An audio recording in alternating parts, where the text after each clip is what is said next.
बुवा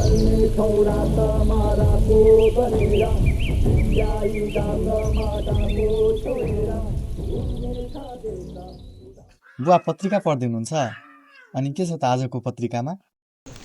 त्यही त हो छोरा, फागुन 21 गतेको चुनाव त्यही विषयमा अब लेखा छ, त्यही पढिरहेको छु। अनि बुवा यसपालिको भोट कसलाई त?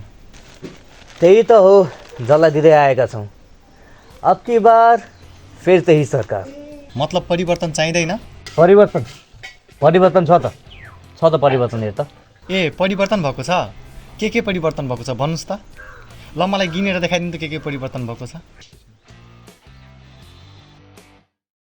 सक्नु भएन नि?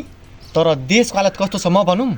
कुन ठाउँमा कति भ्रष्टाचार भएको छ म भनौँ? कतिपय ठाउँमा बालबालिकाहरू कसरी विद्यालय जान्छन् भनौँ? या अस्तिको जेनजी मुभमेन्ट बिर्सिनु भयो? त्यत्रो बच्चाहरू शहीद भएको बिर्सिनु भयो बुवा? अस्तिको जेनजी मुभमेन्ट कि याद छ?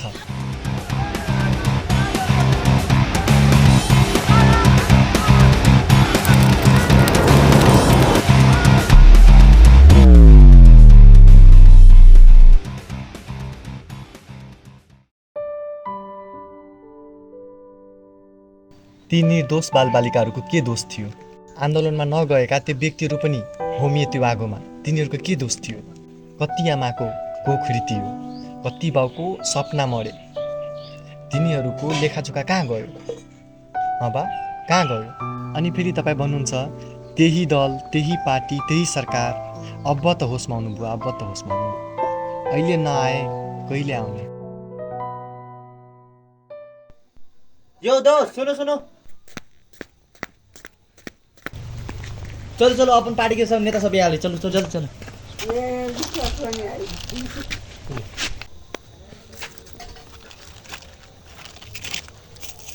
नहीं राम, अब नहीं, बस भगेले। स्याहा पार्टी के पछाडि लगल अखन तक कोनो विकास नहीं भेले, कुछ प्राप्त नहीं भेले। तै द्वारे अब की बार परिवर्तन के सरकार।